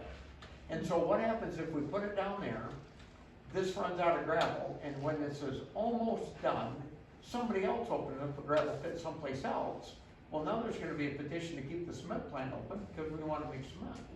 And you'd be hard pressed to say no to that, because it's already there and existing, and you'd have to prove why you don't want it there. So I'd rather have to start over, you know, with a cement plant at a new mine place. What about industrial, what about having it industrial? Because then it's there forever. What is that, so? But you still have to haul the gravel in, haul the sand in, haul the, the cement in, But as far as you'd have to put in a residents- well, you're already gonna have a well with the, I feel like it's. I think there's Residents though. Bob wants to. Right. Yeah. I'm sorry, I have no back. Something about being on the end. Here, let me move back. So, I mean, if you consider, looking at, like George said, the highway service commercial, that is one of our few stretches where we have potential in the township for commercial development. And with the on-ramp, off-ramp, I think a cement factory is not the best use of that property. Also from the point of view that that's close to a lake, and it's also a lot of wetland in that area too, which are real negatives in terms of that processing. So I would not be in favor of using that particular site. Like Jill said, the industrial, that's really, when you look at all the townships, that's really where it belongs. Obviously, we have a gravel pit here. We have somebody who came to us who's trying to work the gravel pit. Like we've said to George so far, he hasn't done much of anything so far, so it's hard to put a lot of faith in or to do something for him because he hasn't done anything of what he said he was going to do so far. He's fishing. Yeah, He's so I just mean, fishing and trying to find he keeps some- looking for Which is fine. opportunities and Yeah, that's fine. I don't know if that's, I mean, it is something we can consider, but industrial would be the best place for it, in the end. And we'd have to do more work on that. And I'm gonna caution, because for the ag district, the provisions that are recommended are to make it live with the mining operation. The unintended consequences, they're subject to mining operations, which was 95% of your township is agricultural, which means there's a large portion of the township where these could be established throughout. Oh. Where industrial and commercial districts, if you have it as a permanent fixture, you're looking at around 13 properties probably in the highway service district, which include this area where we're at, so that's obviously never gonna happen. And then across the street there, and then up there on the F Drive and then the interchange. Yeah, well, the interchange, and if you go up to the T, north and south there Right. too, potentially. So, and then industrial properties, well, that's another issue, but potentially in our future land use map right now, you're only talking about 6 properties there, So less people will be affected overall versus. potentially, If it were placed in the industrial area, as a permanent fixture, and then as once, compared to the You ag. could have them everywhere. In theory, you could have a whole bunch of them. Yeah. and they could effectively run indefinitely as long as the mine is operating, and if you restrict it down to those districts, and if it's just industrial, it's just industrial. But if you also try to do it similar to the way that the accessory use is and says, like, I would be concerned about exclusionary zoning case coming in if you try to put like, well, you can only have it there while there's gravel pits. Now, I don't think that's a fair assumption, because then you're potentially creating a restriction that is, it's a wolf, a wolf in sheep's wool, and you're never gonna allow it. Or it's gonna create a problem down the road, it's just, I So would does be that concerned mean for that- an exclusionary zoning case in that. So you're saying that the only person that could make concrete then is the person running that mine? Where if it's in the industrial district, anybody would have access to that if they wanted to haul gravel to it? Yeah, if Joe had a mining operation, his brother Bob had a concrete plant, and he hauled that product there, and he could also accept it from other ones, cross township lines. I mean, township, or unfortunately, it's a restriction of township, but you're looking at the regional, potential use from neighboring communities as well. So you would recommend to not have it at the site of the mine because of so much, we could potentially have more than one with the amount of ag ground, and there is a lot of gravel around here. I would recommend considering the potential implications. an Well, I adverse always effect. like to, I always like to consider those. Well, I mean, the thing is it's not unreasonable to think that that's an appropriate use at a mining operation at that time, but the mining operation can last a long, long time. Yeah. So, and then on top of that, because the way state regulates communities with mining and gravel extraction, and because we're so limited in what the community can actually do with those uses, and your township is heavily agricultural to begin with, you're potentially, I don't think it's gonna happen, now that's worst case scenario. Yeah, but still. But, I mean, potentially if somebody wanted to saturate a market because there was a golden gravel vein here, now, I'm not talking about fine gold or platinum or diamonds, that's regulated entirely different, but for gravel and, extraction and stuff like that, I mean, you could be looking at some adverse impacts potentially because you guys have such a large community, especially with concrete processing. Well, according to Bob, see, he doesn't care about the cement plant at all. He had struggled to find a mining operation, and he doesn't know anything about that either. Mining that site down here. Well, he's finally found one, but they wanna bring their cement plant along with them. So that's the idea, is that if we agree to the cement plant, now he's got his miner. Well, and if you take So- coal out of the consideration, I mean, you gotta think, is that where you want one? Is Well, that, but is that an appropriate? I don't mind one there And I care temporarily. more about the residents than Bob told. Yeah. Right, that's Yeah. true. Yeah, Well, what I about, just care. I don't feel like. but what we about need the residents that live all along Division Drive with a south-southwest wind? They're gonna have that dust all the time, and it's gonna be there till doomsday. There's always gonna be adverse effects to any decision. Unfortunately, it's how you're gonna weigh it. And I can't say I would recommend it one way more than the other. Either way you can do it, you can put in some regulation, you can make it a special land use, but, I mean, anywhere it gets placed, it potentially could be there indefinitely as long as it operates. So, I think you need to proceed thinking that it will be there indefinitely. I mean, to me, So you assume the you worst assume, case you assume scenario. that it will be there indefinitely. You don't go into it going, well, it's probably only gonna be 10 years. Because it could be, 50, 100, whoever Well, else. how long has John Kiesling been running his? Long oh, I don't know what that is. Yeah, a long, long time. And the one that was out in our backyard where I grew up, that went in there in 85, I think, and it's still running. Well, the one, Exactly. Yeah, exactly, so we need to, because we're planning for the future, we need to plan as if that will be there for an extended period of time. And is agricultural the best place to have that for an extended period of time? And I would say no. But it would be at an extended period of time, but it wouldn't be forever. And if it's an industrial, it would be there forever. Which is okay, isn't it? Which I mean, think there's is ugly okay. factories that are there forever. To me, I mean, I don't love it being here at all, but I would, it seems a more logical place to have it. Industrial seems like a far more appropriate place to have it.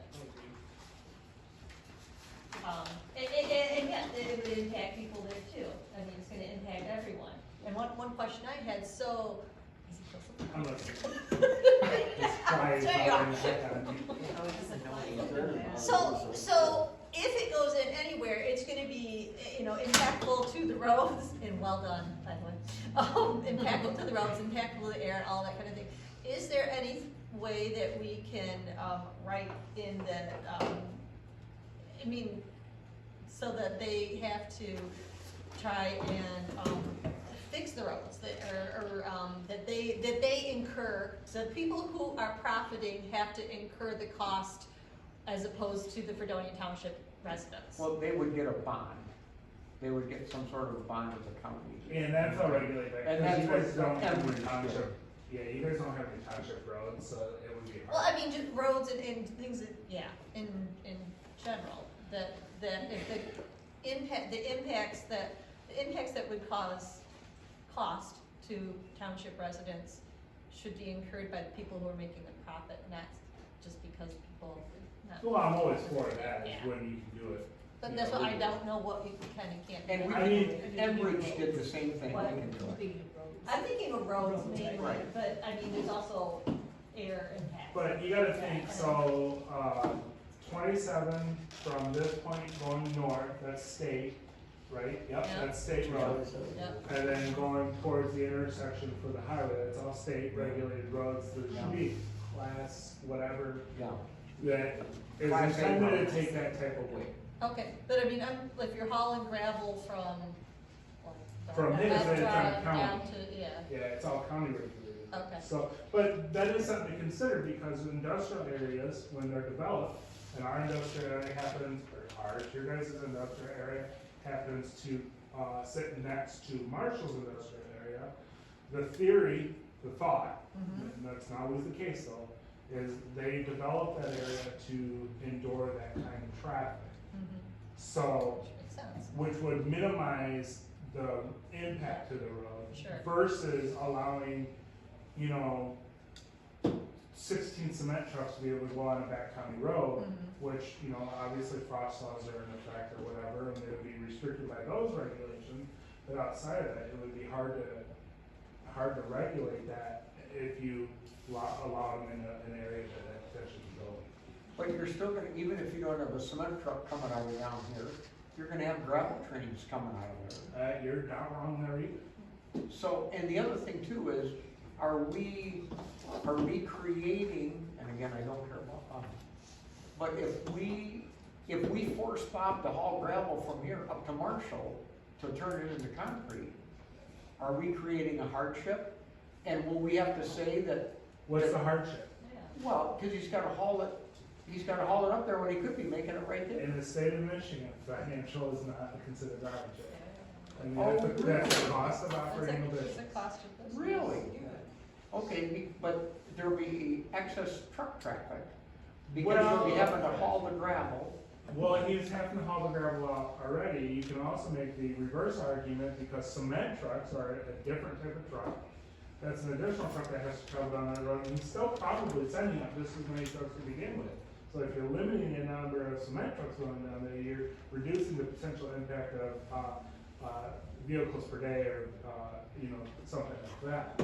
Especially when they're over 40,000 or whatever the weight is, I don't know, don't quote me on that, but that would be the reverse argument too.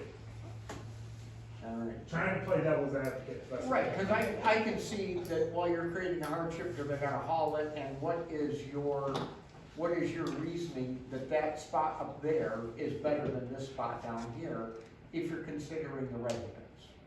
Or the roads, I mean, what's the Well, difference? The spot up, well, let's take that area into consideration. I'd have to look at the map again, but if it stayed east of the highway, It's east of the highway, west of Our side. 27. Yeah, the 209 acres, let's take that into consideration. Oh, you're down here now. Yeah. On our side. Okay, I thought we were We up were in talking about the industrial. industrial land, that's what he Oh, was okay. thinking. That's Up up, towards the city. up by Marshall. Well, the same argument would be had, you'd have to look at the surrounding residents that could be potentially impacted in the industrial area. Are there conditions that are already existing that it's not gonna add to? Like, it's manufacturing in that area, you have plants and other things that are making noise, smells, whatever. Yeah. So is it gonna be adding to that much, or is it is it gonna impact the least amount of residents by allowing it there versus the C3, or, sorry. It's getting late in the day and I've done too many zoning stuff. The highway service district. Right, there's nothing down there. Right, well, So it would not be harmonious, if that's what you're looking for. right, and that would be a reverse argument there. But obviously, he's gotta move his trucks out in and out of that location, it's already been approved, it is what it is. Yeah. But those are just things that you kinda have to weigh is that. And you see, in the industrial area up there, the reason we put it up there is because anywhere that we have industry, the city will try to annex it anyway. We might as well put it on the far north end for that. Unless you guys enter a 425 agreement with the city. I doubt they'll do that with us. And the other thing is that it ties into Marshall City's industrial area. it's along the same, they're adjacent. Right, and more than likely, they have some sort of ordinance for the wastewater and utility standards, that if it's within so many feet, that it has to connect anyways. So that would be the most logical location for a facility, like a concrete plant, that is gonna have to use a lot of water. Yeah. I don't know, does water run down that road? Well, no, it would make sense to, I mean, for all the reasons he's describing, in that industrial area, I would say close to Marshall City, that you need the access to that water, so you're not polluting. We would not be in as favorable of a position as they would be. So how do we move forward with this project now? Are we I don't know. So what? We can sit on ready to it, vote but we can make, on like where we want, or just sit on it? So you're recommending industrial? I would recommend no less than the industrial. I put the thing in there for the ag because you guys wanted to see it in there. Yeah, I asked you for that. But I would recommend no less than the industrial and allow it as a permitted use, because quite frankly, your setback restrictions and stuff like that are gonna help regulate it, and, there's buffering requirements and screening requirements between the industrial and residential zones if they exist, and ag, which they do exist, but, so there would still be some control in the industrial, but it would be a permanent fixture if it was allowed. But, remember, then you're not creating an exclusionary, zoning opportunity, and potential liability in the township. Can we, concrete, this is allowed, so it's good to be prepared and have it somewhere in our zoning. Yeah, I mean, if someone's asking for it, At and least now we have something. Even if Right. the pothole walks away. Right. but you can also say, we're just not ready to make the decision yet. It does not give anyone the authority to just come in and do it. The township has the right to regulate. So, if somebody wants to bring something in, and you guys aren't prepared today, but we have the document and you wanna sit down and think about it, we by no means have to put in a moratorium, but, Right. you know, it's up to you, but there's no official request right now, so. I Yeah, mean, there's how- an official You request. put in an application? Well, he can't, because we don't have it in our ordinance for him to run. Oh, well, I mean. So no, that's what he wants to meet next week on, is where we are. And, Well, then I would say it's. and what I told Terry, just so that the board knows, is that he wanted to have this up and operational by summertime, probably to take advantage of 69 and all that. And I said, I'm not really in a big rush. We jumped through small flaming hoops for him for that gravel pit. 2 public hearings, one of them in the rain, and no, it just, we're gonna do it, take our time and do it right. So. Well, and as long as we're working on it, there's, I wouldn't say we install it, but I would say like, as long as you guys are working on it, you're doing the right thing. Right, and we need to continue to work on it because we have had an official request, but we're not gonna rush through it. So do we wanna ask Robert to change this to industrial then, and we can revisit it next meeting? Well, what do you think, John? Industrial and not in agricultural, okay? Linda? I agree, Okay, industrial. Jill? Industrial. All right, I agree. So- well, then No recommendation has to be. I'm already outvoted. No, there doesn't have to be a vote or a motion or anything. No, I know, I just wanted to know what the feeling. No, I just wanted to know what the feeling. I'm more so letting everyone know. Right, yeah, since I'm chairman, do I get 2 votes? No. No. Still wouldn't matter. I thank you, Bridget. So for the minutes, I'm just gonna say, discussion, and Robert Hawley's gonna. Revise. Revise the Based draft. based on group discussion, because we did not vote. So, no, so you don't think it should go down here in highway commercial? I mean, based on population, Okay, yeah, but I think agree with Bob, is for that's our operations one that- claim to fame for making any money for the township, is to get a Buc-ee's or something in down there. That's why I wouldn't be real thrilled about having housing out there. We're not gonna make any money on that. There's not enough property there for So, Buc-ee's. no, No. what's that? There's not enough viable property there for Buc-ee's. So they're looking 200 at acres? Viable property, a lot of that's wetland. But, what he told, what did we talk? Let's not go down that road. Yeah, Don't even go there right now. I won't go there right now. That's 8:49. We can have a motion. Alright, okay. So, Well, that's, we have to have a public hearing yet on our industrial. We never have done that from the porta potty deal. I would suggest, since this is moving forward, we probably need to bring that back up Okay. and make a final decision on the properties that need to go into that district. Okay. yeah. And even though I got no response when I sent that out to those companies that own that, I have to send the same letters out to show the public hearing. How many properties are there again? I think there's 4, Yes. but 3 of them are owned by the same company. Yes, you still have to send notices. Okay, I've still got the addresses, I can do that. Because it's 11 or more than you don't have to. Okay. Well, and I don't wanna do that like we did before. The people at Cedar Lake apparently are short fused and don't like that sort of thing, so. So you're gonna send letters We need to to send letters. properties. I had a attorney tell me a couple of weeks ago that they wanted me to send out notices to everyone within a certain zoning district. And it was gonna be like in thousands of dollars in just cost of noticing. I'm like, Oh. absolutely not, we're gonna file state law. Oh, That's not fiscally responsible for your There's not that community. many people in Cedar Lake. no. So you're gonna send letters to the properties in the proposed industrial area, Yes.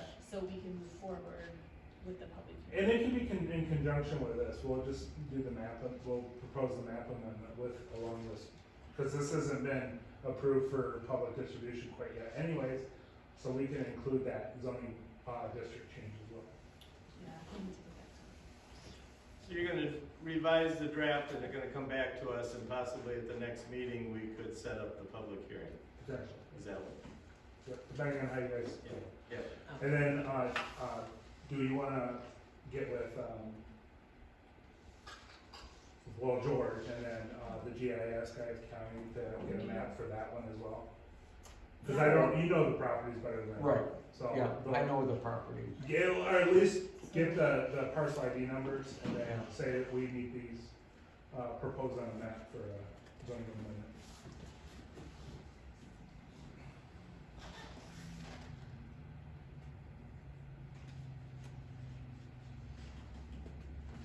Remember your things on, so. My agenda, there You don't have to do it we go. Just remember. Photos and, just in case you have anything up there. I got nothing up there. Okay, so I got that note, and I'll get that done. Okay, so you'll change that, so going forward, you'll change the concrete thing to show industrial. She'll get the maps from Brent showing, potential Lake District properties. Yeah. I'll get the map of, proposed industrial properties. Alright.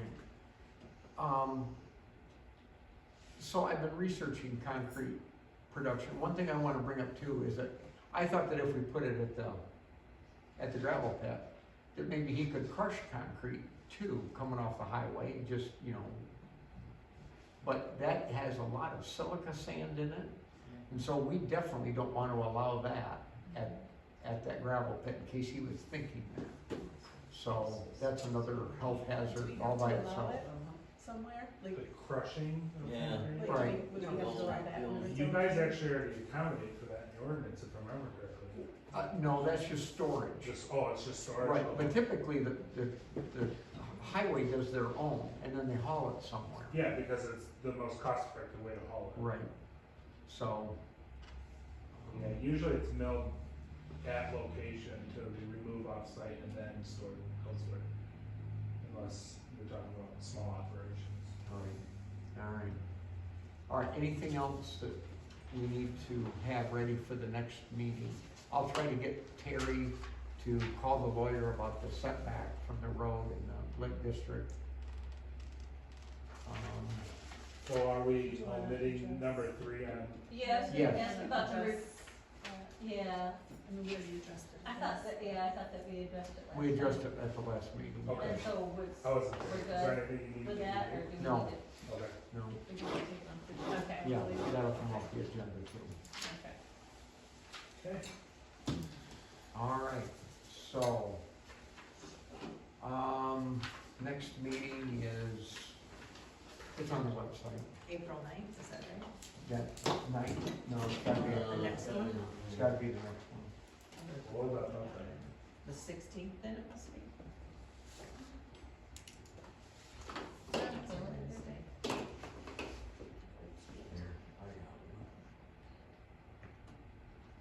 You could just look at the 16th. website. Okay, sounds. Oh, 16th's the third Wednesday. sorry, 9. My calendar Hey, is on. Sam, wow. How can it be? Well, because Tuesday, the first Wednesday of the month is the second, and then it's the 9th is the second. Alright. And we've been following the second Wednesday of every month. Board meeting would be Oh, on it the would- 21st, No, it'd be the, third Monday, right? yeah, so Yeah. you're, We're just gonna. it'd be the 16th of April. Because we always come up the Monday, we are the Yes. Wednesday before the Monday of the board Planning is meeting. scheduled for April 16th. Right. The Yep. official That's start. correct. The board meeting is the 21st. Right. Okay, and then the next planning, the one in May, no. I'll be honest, that one I'm gonna have to put a pin on if I can be in attendance for you guys. Why? Because that moves me from Better be a hardship. full-time job. Oh, Um, but that is a hardship. But, no, because typically these fall on my HDC nights, and that particular night actually falls on my zoning board of appeals night. I don't know if I'm gonna have a thing, and those are usually contested, so. Okay. If I have something, then it's fine, I won't, but I'll know within a couple of weeks. Okay, perfect. Okay, is there any public comment at this point? And, James, you had something to say about the concrete? I was just gonna clarify for you guys that in the Michigan zoning neighborhood, it does allow you to put a time stipulation on conditional uses, but they can appeal it, so that was your question. Oh, So they can. so did you know that? You can appeal it in terms of when it times out, they Right. can appeal to extend it. Oh, okay. Well, if we go with the industrial though, there won't be a time limit. All right, I'm still not happy about that, I can tell you. You know the section you're referencing? Yeah, it's 125.3405. All right, is there any other public comment? Yes. I'd just like to give thanks to let our group kind of have our voice in planning what's going on the lake. And also, I'm very, happy that you guys are possibly gonna put this cement plant in the industrial zone. I think that making special arrangements for people is not good. It's like rubber stamping variances all the time. You know, put it where it's supposed to be and move on with life. Don't accommodate for some guy that don't even live around here. Could care less. I'm gonna comment back. I wasn't accommodating the guy. What I was hoping was to not have it permanent. I didn't want a permanent cement plant here. And so if you could, even though it could be here for 30 years with the gravel pit, eventually it would go away. That was my whole thing. I didn't want it permitted somewhere to where it would always be here. Well, he could put it up there, that's fine, but I think also, you mentioned last meeting that he wanted it for the construction at the overpass on Michigan Avenue. Well, I'm assuming he wanted it to be up and operating by midsummer. Well, that's what you said. Yeah, yeah. So if that's the case, you could also, when that project got done, he could be done. He could be done. You know, I mean, you could put that in your language, not just to keep it up. You know what I Well, mean? if it's going into industrial and it's Yeah. permitted, it will always be there whether there's anybody using it or not. That's fine, that's just, it's where it's supposed to be. All right, but that was my only thought was to not have it permanent. And there's, if I'm thinking right, there's only one person on that road that lives in Fredonia Township. Yeah, but there's a whole bunch of people that live across the road in Marshall We're Township. living in a, We should think about industrial area right now. Yeah, People yeah. All right. Anything else? All right, is there any board comment? John? Linda? Jim? Me, I said enough tonight. Bridget? No. Bob? I'm good. All right. All right then, thank you all for coming, meeting adjourned. Oh, all right, wow, look at. We got one Made mayor. it right into the wire. That's called planning, Linda.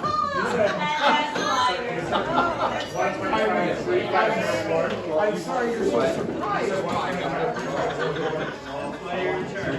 That's exactly why This coming meeting, but I'm gonna put up, Nope, don't worry, no. So, a letter back. that section, we're not printing up so additional rezoning or something. Yeah, me too. So additional rezoning. Anytime they are running that, it's actually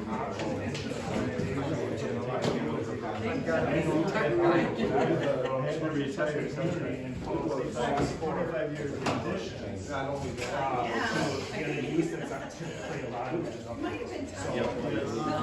What was they're talking about, we don't allow in the ag, they can go and sell packs. But the town council has to approve. The town board has to approve. So additional rezoning is very but it's an extra option for people to utilize in the event that somebody is wrong. Okay. So, and then with that, it does allow the tax rate to go. Right. So, because it, Well, you see, he can't say that because you can we can't say no to but it's because the township, so that you're working in for them to actually. I'll call them. Because they can say no. It's a complicated thing. I've done this for 10 years. Huh? Never done it. Because there's a lot of Do you have the times ZBA communities just will tomorrow? never agree. Yeah. Very difficult to get. Right, yeah, well, that would make sense, because if they wanted it. Been a lot of changes. Does your wife have something going on here tomorrow night? Right, well, and that's the intent. Yeah. And usually they don't want to be.